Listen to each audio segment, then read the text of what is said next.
세계 최고의 축구 선수 펠레. 축구를 좋아하는 브라질의 까만 소년 펠레. 공부는 못했지만 축구는 누구보다도 잘했습니다.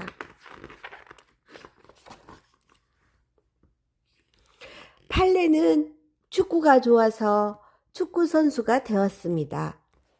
선수로 활동하며 1000골을 넘게 넣었고 브라질 축구팀을 세계 최고의 팀으로 만든 펠레. 펠레는 20세기 최고의 축구 선수로 기억되고 있습니다. 바우루의 구두 닦기 소년. 어이, 디누, 알았어, 자 간다. 공은 상대편 아이들의 머리 위를 넘어서 어느새 펠레의 가슴에 안겼습니다. 양발을 뭉쳐 만든 공은 제멋대로 튀어올랐지만 조그맣고 새까만 펠레는 귀신같이 공을 다루었습니다. 야, 펠레를 막아!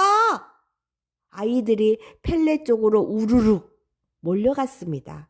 하지만 공은 이미 다른 아이에게 넘어간 다음이었습니다. 아이들은 흙탕물을 튀기면서 공이 있는 곳으로 다시 뛰어갔습니다. 하지만 펠레는 공이 있는 반대편으로 뛰기 시작했습니다.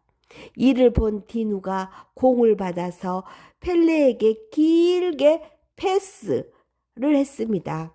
공을 받은 펠레는 골대 앞으로 간 다음 힘껏 공을 찼습니다.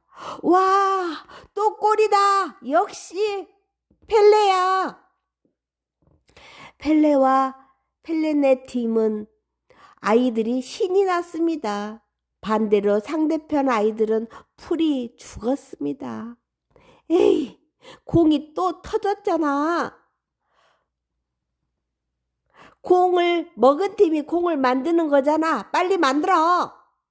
아니, 천천히 만들자. 그래야 한 골이라도 덜 먹을 거 아니야? 펠레네 팀은 아이들을 와 하고 웃음보를 터뜨렸습니다. 펠레는 1940년 10월 23일 브라질의 변두리 도시인 트레스 코라송이스에서 태어났습니다. 펠레가 사는 낡고 초라한 벽돌집에는 아버지와 어머니, 할머니, 삼촌이 함께 모여 살았습니다. 집안의 가장인 아버지는 프로 축구 선수로 활동했지만 돈을 많이 받지 못해서 생활에는 큰 도움이 되지 못했습니다. 게다가 부상을 당하기라도 하면 바로 실업자가 되어야 했습니다. 그런 만큼 펠레의 어머니는 축구라면 지긋지긋해 했습니다. 그래도 아버지는 먹고 살기 위해서 계속 축구를 했고 밤에는 병원에서 여러 가지 자질구레한 일까지 했습니다. 펠레가 7살 때 가족들은 아버지를 따라 바우루로 이사를 갔습니다. 바우루는 언제나 아이들로 넘쳐났습니다. 가난한 마을의 아이들은 늘 집 밖으로 나와 하루 종일 뛰놀곤 했습니다. 그 중에서도 가장 매력적인 놀이는 단연코 축구였습니다. 펠레와 마을 아이들은 떨어진 양발을 뭉쳐 만든 공으로 축구에 열중했습니다. 그렇지만 펠레는 아무 걱정 없이 그저 놀 수만은 없었습니다. 그 무렵 브라질에서는 온 식구가 돈을 벌어야 간신히 먹고 살 수 있었습니다.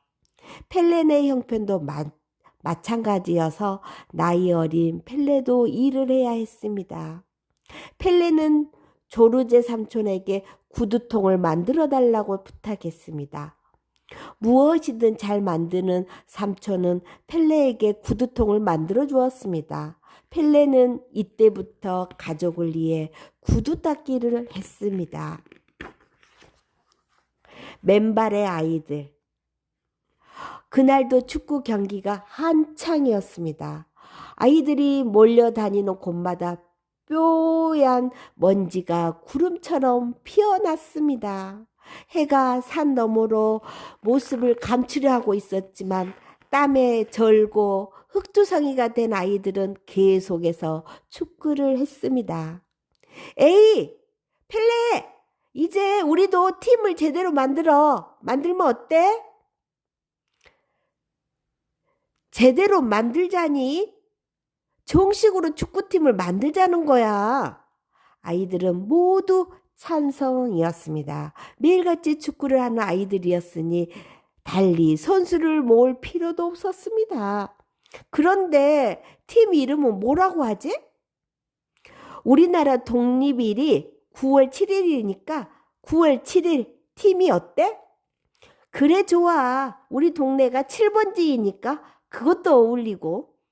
어느새 골목길은 아이들로 가득 찼습니다. 마치 프로축구 선수들이 된 것 마냥 마치 프로축구 선수들이 된 것만 같았습니다. 저마다 한마디씩 하느라 골목길은 온통 시작바닥처럼 되어버렸습니다. 펠레도 가슴이 부풀어 올랐습니다. 그런데 우린 축구공도 없어. 게다가 축구화는 얼마나 비싼 줄 알아? 한 아이가 시무룩한 얼굴로 말했습니다. 그러자 모두들 풀이 죽었습니다. 가난한 브라질 아이들에게는 꿈도 꿀 수 없는 것들이었습니다. 그때 한 아이가 말했습니다. 걱정하지 마. 우리가 돈을 벌어서 사면 되잖아. 어떻게? 아이들은 다시 소란스러워졌습니다. 기발한 생각이 계속 나왔습니다. 결국 펠레는 축구 사진첩을 만들어서 팔기로 했고 다른 아이들은 고철이나 빈병 같은 고물을 모아서 팔기로 했습니다. 하지만 그렇게 모은 돈은 얼마 되지 않았습니다. 결국 펠레의 9월 7일 팀은 축구화를 포기했습니다. 그동안 번 돈으로 유니폼과 축구공은 살 수 있었지만 축구화를 구하지 못한 채 팀을 만들었습니다. 그래서 아이들은 스스로 맨발의 아이들이라고 불렀습니다. 맨발의 아이들은 경기가 나가기만 하면 이겼습니다. 비록 맨발로 뛰기는 했지만 울퉁불퉁한 땅에서 하루 종일 연습했던 실력을 유감없이 발휘했습니다. 그 중에서 펠레의 실력이 가장 뛰어났습니다. 9월 7일 팀의 훈련이 끝나고 나면 아버지에게 특별 훈련을 받았기 때문입니다. 아버지는 하루 종일 일에 시달려야 했지만 시간이 나는 대로 펠레에게 축구 기술을 가르쳐 주었습니다. 해가 뉘잇뉘잇 넘어가는 저녁 때였습니다. 아버지는 펠레를 동네에 있는 운동장으로 데려갔습니다. 펠레야, 너는 오른발밖에 쓸 줄 모르는구나. 태클을 잘 피하려면 양쪽 발을 모두 쓸 줄 알아야 한다. 발등으로 패스를 해라. 아니, 공을 이마로 제대로 받아야지. 아버지의 가르침 덕분에 펠레의 실력은 날이 갈수록 좋아졌습니다. 아버지는 점차 펠레를 축구 선수로 대하기 시작했습니다. 때로는 진지하게, 때로는 친구처럼 어깨동무를 한 채 아버지의 충고는 계속되었습니다. 축구 선수로서의 몸가짐과 자세, 생활 태도 등 아버지는 펠레에게 많은 것을 가르쳐 주었습니다. 펠레와 아버지는 어머니가 잔소리를 해도 연습을 빼먹지 않았습니다. 연습이 끝나면 땀에 전 채로 지쳐서 집에 돌아갈 때가 많았습니다. 그래도 펠레와 아버지는 그때가 가장 행복했습니다. 어느 날 9월 7일 팀은 바우루시에서 청소년을 위한 축구 대회가 열린다는 소식을 들었습니다. 하지만 9월 7일 팀은 축구화가 없어서 대회에 나갈 수가 없었습니다. 축구화가 없어서 대회에 나가지 못한다니 다들 힘이 빠졌습니다. 그때 팀에서 수비를 맡고 있는 루이스 아버지, 제 레이테 씨가 기적 같은 일을 만들었습니다. 걱정 마라. 내가 해결해 주마. 제 레이터 씨가 자신 있게 말하셨습니다. 그러고는 어디선가가 헌 축구화를 잔뜩 구해다 주었습니다. 게다가 감독으로 나서기까지 했습니다. 9월 7일 팀은 아메리키냐 팀으로 이름을 바꾸고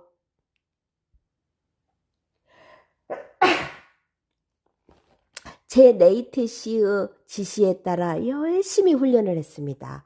펠레는 구두 닦는 일도 내팽개치고 축구에만 열중했습니다. 아이들은 날이 어두워질 때까지 드리블, 헤딩, 태클 등 다양한 훈련을 계속했습니다. 훈련이 얼마나 힘이 들었던지 다른 집에 돌아가며 곧바로 골아떨어지곤 했습니다. 대회가 시작되자 열심히 훌륭한 보람이 나타나기 시작했습니다. 아메리키냐 팀은 상대팀을 여유 있게 이기며 결승까지 올라갔습니다. 바우루 사람이면 이제 아메리카냐 팀을 모르는 사람이 없을 정도였습니다. 마침내 결승전이 열리는 날, 아메리키냐 팀의 선수들이 아침 일찍 한자리에 모였습니다. 모두들 잔뜩 긴장해 있었습니다. 잘 잤어, 펠레? 아니, 난 잠을 거의 못 잤어. 다들 그랬구나. 디누는 계속 오줌만 누고 있거든. 긴장하지 마. 그래야 제대로 축구를 해볼 거 아니야? 그래, 잘 풀릴 거야. 다들 힘내자. 펠레와 친구들은 대기실에서 빠져나와 운동장으로 향했습니다. 프로 축구팀이 경기를 하는 운동장에서, 그것도 5,000명이나 되는 관중 앞에서 축구를 하기는 처음이었습니다. 관중들은 함성을 지르고 있었습니다. 아메리키냐 팀의 선수들은 기가 먹먹해 정신이 하나도 없었습니다. 마침내 경기가 시작되었습니다. 펠레, 뭐해? 공 뺏기 했어? 미안. 펠레는 정신을 바짝 차렸습니다. 그리고는 날쌔게 달려갔습니다. 아메리카냐 팀은 결승전에서도 벌벌 날았습니다. 상대팀은 모두 수비에 매달렸고 공을 쫓아다니기에 급급했습니다. 경기는 아메리키냐 팀의 승리로 끝났습니다. 그리고 펠레는 대회 득점왕이 되었습니다. 국가대표 선수가 되다. 대회가 끝나고 얼마 지나지 않아서 감독을 맡았던 제 레이터 씨가 쌍방울로 이사로 가게 되었습니다. 함께 축구를 하던 루이스도 더 이상 볼 수 없게 되었고 아메리키냐 팀도 흐지부지 되고 말았습니다. 펠레는 한동안 축구하는 재미를 느끼지 못했습니다. 그런데 때마침 바우루 씨의 청소년 축구팀이 생겨 펠레를 데려갔습니다. 게다가 브라질 최고의 선수였던 발데마르를 감독으로 모셔왔습니다. 펠레는 다시 희망을 얻은 것 같았습니다. 발레마르 감독에게 축구를 배운다는 것은 곧 성공을 의미했습니다. 내가 너희들을 훌륭한 선수로 만들어주마. 하지만 그렇게 되고 싶으면 내 지시에 따라야 한다. 발데마르 감독은 엄격했습니다. 연습 중에 어리석은 행동을 하면 그 자리에서 바로 잘못을 지적했습니다. 팔레는 발데마르 감독에게 체계적인 훈련을 받고 실력이 두드러지게 좋아졌습니다. 팀도 대회마다 우승을 하며 실력을 뽐냈습니다. 구름이 잔뜩 낀 어느 날 펠레는 발데마르 감독이 청소년 축구팀을 떠난다는 소식을 들었습니다. 펠레는 너무도 아쉬웠지만 어쩔 수 없었습니다. 곧 다른 감독이 왔습니다. 하지만 발데마르 감독만큼 팀을 잘 이끌지 못했습니다. 자연히 팀 성적은 나빠졌고 펠레는 의욕을 잃었습니다. 그러던 어느 날 펠레는 엄청난 제안을 받았습니다.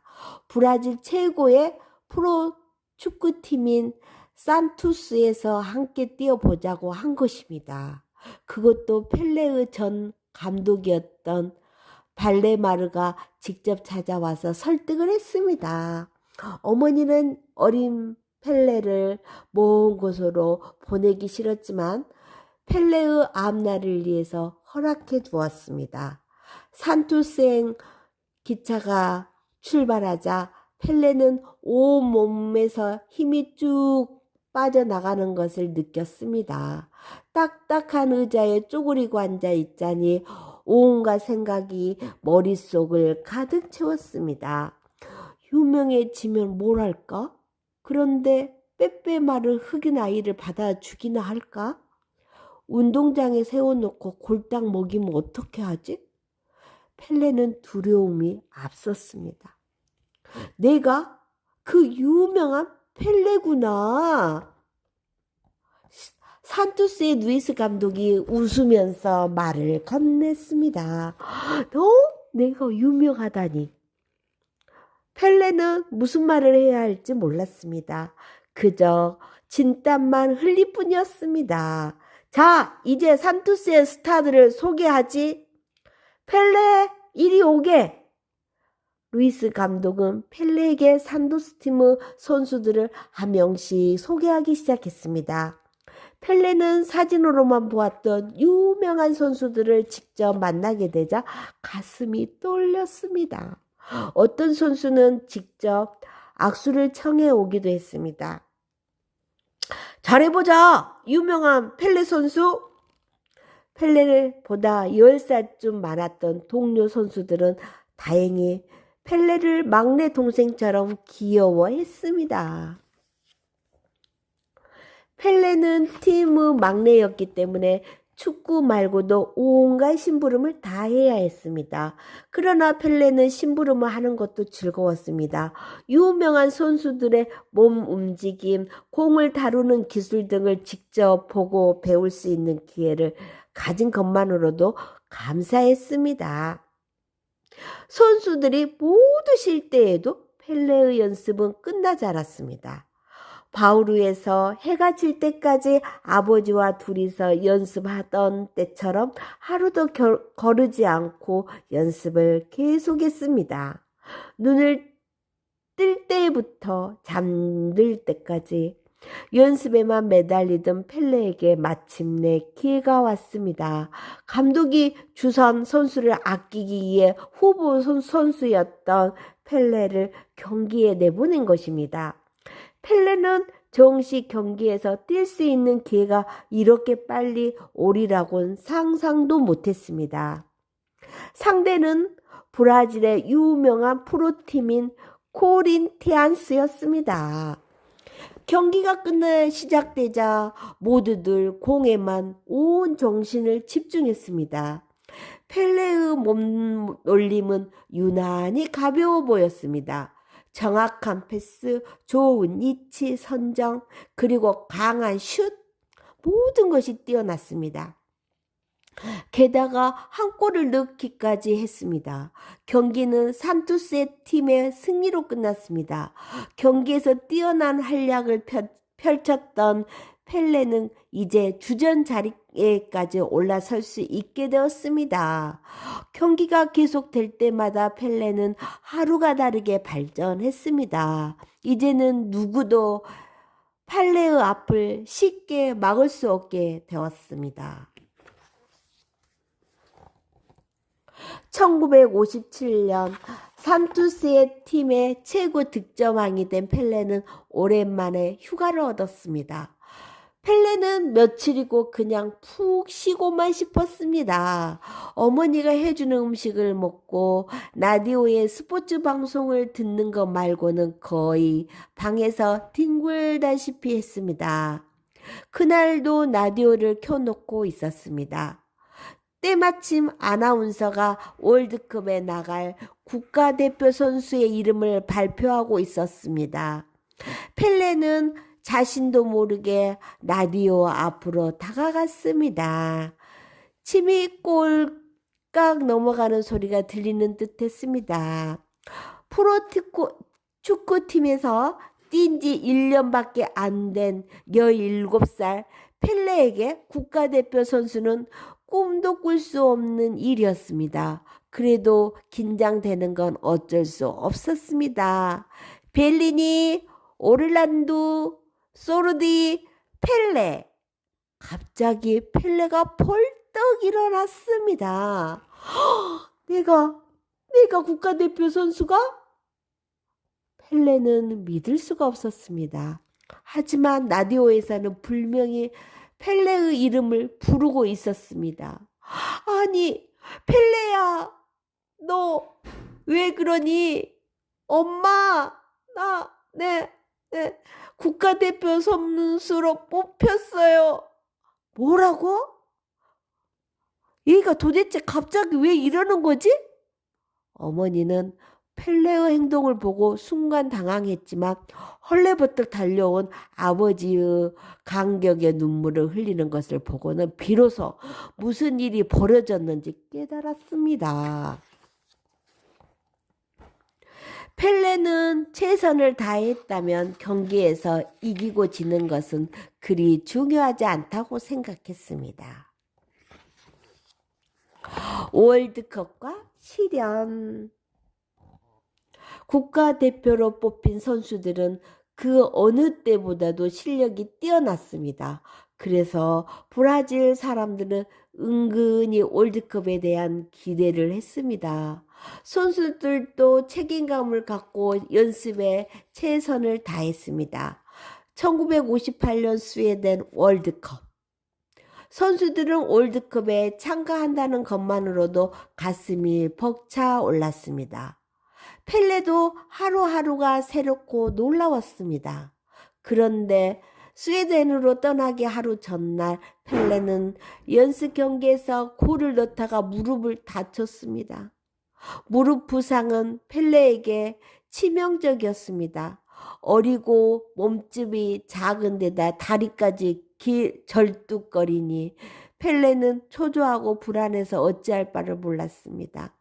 월드컵 개막식 때에도 브라질 팀이 첫 경기를 할 때에도 펠레는 아무런 감동을 느낄 수가 없었습니다. 오직 무릎만 신경 쓰일 뿐이었습니다. 부상을 당한 펠레는 벤치에 앉아서 경기를 지켜봐야 했습니다. 브라질은 첫 경기에서 오스트리아를 이기며 산뜻하게 출발했습니다. 하지만 펠레는 운동장 어디에도 보이지 않았습니다. 부상으로 고민하던 펠레가 담당 의사를 찾아갔습니다. 선생님, 저도 그냥 브라질로 돌아가야 하나요? 아니야, 무릎은 이제 거의 다 나았어. 다음 경기부터는 뛸 수 있네. 펠레는 날아갈 것 같았습니다. 펠레가 함께 뛰기 시작한 브라질은 러시아를 2대0, 웨일스를 1대0, 그리고 프랑스를 5대2로 이기고 결승전에 올랐습니다. 펠레는 프랑스와의 경기에서 무려 3골을 넣었습니다. 세상이 깜짝 놀랄 만한 축구 선수가 탄생한 것입니다. 결승전을 하는 날이 밝았습니다. 스웨덴의 솔라 경기장은 앉을 자리가 하나도 없을 만큼 가득 찼습니다. 펠레는 운동장에 서서 브라질 국가를 듣고 있었습니다. 아버지는 어떤 기분일까? 긴장하고 계실까? 펠레는 월드컵 결승전에서 뛰는 자신을 보고 자랑스러워할 아버지가 떠올랐습니다. 주심의 호루라기 소리가 울리자 경기가 시작되었습니다. 막상 경기에 들어가니 스웨덴 선수들은 생각보다 강했습니다. 브라질 선수들의 패스가 중간에서 계속 끊겼습니다.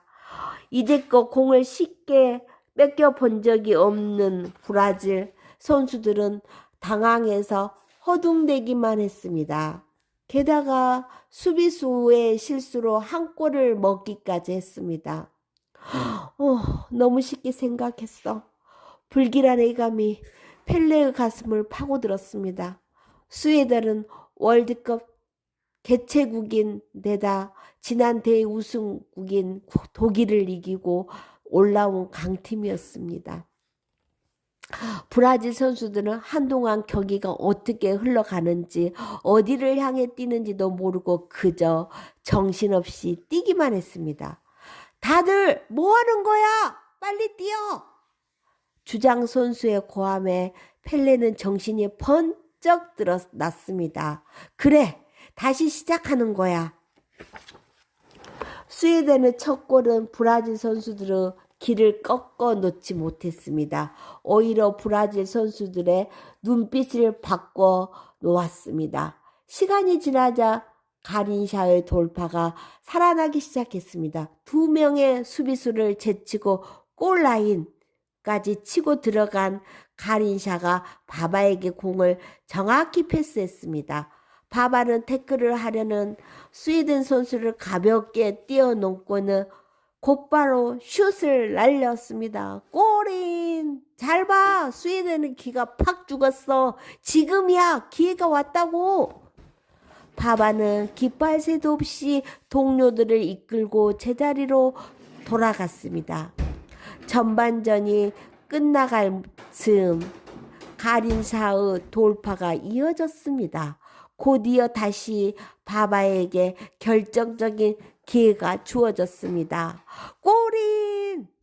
바바는 기회를 놓치지 않고 침착하게 두 번째 골을 성공시켰습니다.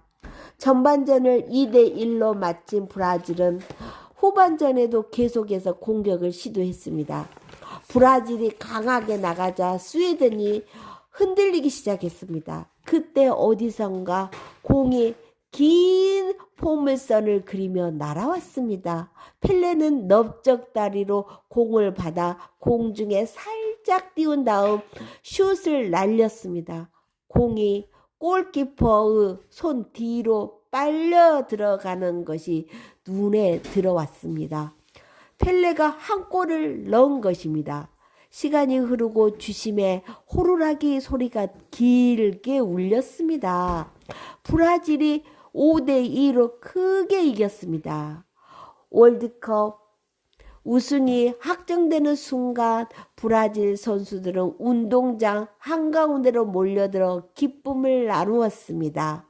브라질은 온 나라가 축제 분위기였습니다. 밖으로 몰려 나온 사람들은 감격스러운 날을 축하하려고 길거리를 돌아다니며 노래를 부르고 춤을 추었습니다. 월드컵이 끝나자 산토스 팀은 무척 행복해졌습니다. 세계 여러 나라의 팀들이 지투, 페페, 펠레 같은 세계적인 선수가 있는 산토스 팀과 경기를 하고 싶어 했습니다. 세계 곳곳을 누비며 경기를 하던 펠레는 돈과 명예를 함께 얻게 되었습니다. 실력도 갈수록 늘어서 1960년에 리그 최고 득점 선수가 되었습니다. 모든 것이 순탄했습니다. 더 이상 좋을 수가 없었습니다. 펠레는 자연스럽게 1962년 칠레 월드컵에 나갈 국가대표 선수로 뽑혔고 경기 연습에 나갔습니다. 그런데 포르투갈과의 경기에서 펠레는 넓적다리 안쪽에 통증을 느끼기 시작했습니다. 하지만 동료들에게 부담을 줄까봐 아무에게도 알리지 않았습니다. 월드컵이 시작되었습니다. 브라질은 첫 경기에서 멕시코를 2대 0으로 이겼습니다. 자갈루와 펠레가 각각 한 골씩을 넣었습니다. 펠레는 기분이 좋았지만 이상하게 피곤했습니다. 두 번째 상대인 체코슬로바키아는 거친 팀이었습니다. 경기가 시작되자 펠레는 아픈 것도 있고 열심히 뛰었습니다. 코너킥 기회가 왔습니다. 펠레는 가린샤가 길게 센터링 한 공을 강하게 찼습니다. 그런데 그 순간 펠레가 넓적 다리에 심한 통증을 느끼며 운동장에 쓰러졌습니다. 펠레, 무슨 일이야? 일어설 수가 없어. 얼마나 심한 거야? 다리에 쥐가 난 거야? 아니야, 아예 일어설 수가 없다니까. 펠레는 부상이 심했지만 경기를 계속했습니다. 칠레 월드컵에서는 선수 교체를 할 수 없었습니다. 펠레가 빠지면 브라질은 한 명 부족한 채로 경기를 해야 했습니다. 그래서 펠레는 어쩔 수 없이 부상당한 몸으로 경기를 계속할 수밖에 없었습니다. 경기가 끝나고 숙소로 돌아갈 때에는 이미 걸을 수 없을 정도가 되어 있었습니다. 진찰을 한 담당 의사의 얼굴이 잔뜩 흐려졌습니다. 너무 오래 놔뒀어. 왜 이 미련하게 부상을 숨긴 거지? 나는 안전히 낫는다고 장담 못하네. 펠레는 아무 말도 못하고 찜질 도구만 챙겨 도망치듯 나왔습니다. 아, 더는 축구를 못하게 되는 건가? 펠레는 이를 악물고 뜨거운 수건으로 찜질을 했습니다. 하지만 넓적다리 근육은 정상으로 돌아오지 않았습니다. 22살에 모든 것이 끝나다니. 펠레는 부상을 당하 늘 가난한 축구선수로 살아야 했던 아버지가 떠올랐습니다. 절망이 몰려왔습니다. 브라질 월드컵에서 2번 연속 우승을 했지만 펠레는 기쁘지 않았습니다. 게다가 사업에 실패하여 그동안 모은 전 재산을 날리기도 했습니다. 그러나 펠레는 다시 일어설 수 있었습니다. 몸이 많이 나아지기도 했지만 무엇보다도 아내 로제메리가 곁에서 힘을 북돋아 주었기 때문입니다. 축구를 다시 시작한 펠레는 1966년 잉글랜드 월드컵에 나갈 국가대표 선수로 뽑혔습니다. 하지만 불운은 여기서 끝나지 않았습니다. 대표팀은 시작부터 불안했습니다. 모두들 월드컵 우승은 식은 죽 먹기라고 생각했습니다. 게다가 감독과 운영위원회는 서로 협조가 잘 되지 않았습니다. 이런 상황에서도 대표팀은 다른 나라에서 가서 경기를 계속 치렀습니다. 선수들은 지쳐갔고 의욕도 잃었습니다. 월드컵이 시작되었습니다. 브라질은 불가리아를 이겼지만 헝가리는 3대1로 졌습니다. 이제 포르투갈을 갈 큰 점수차로 이겨야 예선을 통과할 수 있었습니다. 하지만 포르투갈에는 3대1로 졌습니다. 월드컵 2회 연속 우승국인 브라질은 결국 예선에서 탈락했습니다. 펠레는 잉글랜드에서 있었던 모든 일이 악몽 같았습니다. 대표팀 감독과 위원장이 계속 부딪혔던 일, 심판이 브라질에 불리하게 판정했던 일, 큰 부상을 당할 뻔했던 일, 펠레는 더 이상 월드컵에 나가고 싶지 않았습니다. 축구의 역사를 바꾸다.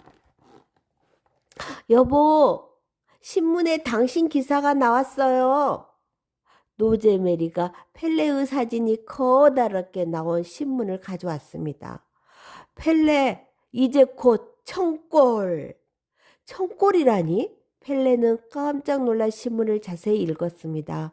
그동안 많은 골을 넣었지만 그것이 어느새 1000골이 되었다니?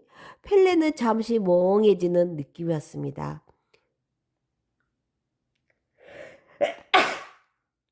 그 기사가 나간 뒤 모든 신문들이 펠레의 청골에 대한 내용을 다루기 시작했습니다. 물론 다른 나라에서도 주목했습니다. 997, 998, 999 골은 계속 늘어갔습니다. 하지만 천 번째 골은 쉽지 않았습니다. 바스코 다가마 팀과의 경기가 있는 날이었습니다. 비가 내리는 굳은 날씨였지만 경기장은 펠레의 1000번째 골을 보려는 사람들로 가득 차 있었습니다. 긴장을 한 탓인지 펠레는 전반전이 거의 끝나가는데도 슛 한 번 제대로 날리지 못하고 있었습니다. 펠레, 평소대로 해. 뭐 때문에 긴장하지? 어디선가 자신을 꾸짖는 소리가 들리는 듯했습니다. 어릴 때 자신을 타일러 주던 아버지 목소리 같기도 했고 발데마르 감독이 나무라는 소리 같기도 했습니다. 그래, 1000번째 골도 골인 뿐이야. 그저 숫자에 불과한 거지. 펠레는 혼자 빙그레 웃었습니다. 이제 두려움이 가시는 듯 했습니다. 이때 펠레에게 긴 패스가 이어졌습니다.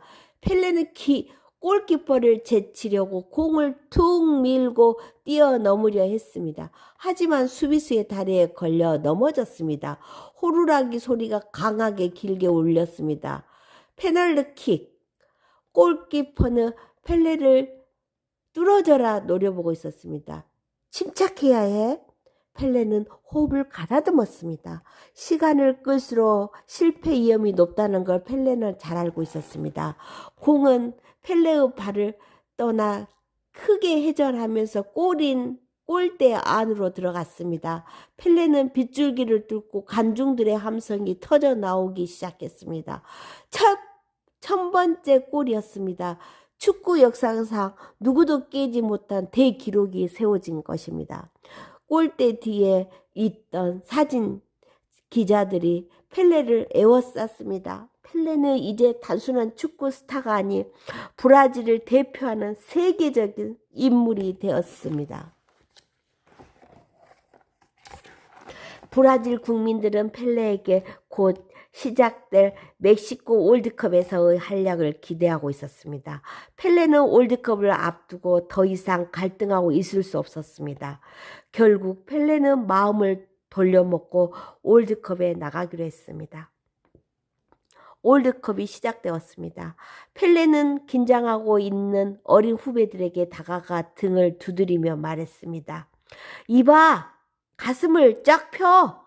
왜, 두려운가? 아닙니다. 자신 있습니다. 그래? 긴장 풀어. 이 경기는 자네가 평생 치러야 할 수많은 경기 가운데 하나일 뿐이야. 펠레의 움직임은 여전히 날카로웠습니다. 상대 선수가 예측하지 못한 패스와 슛은 아주 위협적이었습니다. 그만큼 상대 수비수들이 또 펠레에게 찰싹 달라붙어 있었습니다. 하지만 그것이 수비수들에게는 함정이었습니다. 노련해진 펠레는 다른 선수에게 골 넣을 기회를 자주 만들어 주었습니다. 멕시코에 갔을 때도 해도 브라질은 우승 예상 국가에서 벗어나 있었습니다. 하지만 예선에서 강팀들을 연달아 꺾으면서 예전의 화려한 명성을 되찾고 있었습니다. 브라질 선수들은 펠레를 중심으로 그 어느 때보다도 잘 짜여진 모습을 보여주었습니다. 이제 브라질은 거칠 게 없습니다. 1970년 6월 21일 아침 일찍부터 비가 주룩주룩 내렸습니다.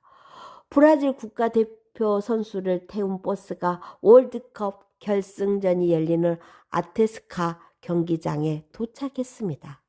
경기 전의 상대는 브라질 선수들보다 체력이 월등히 좋은 이탈리아였습니다.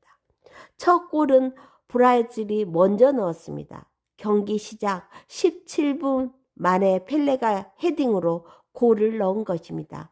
하지만 이탈리아도 조금도 흔들리지 않았습니다.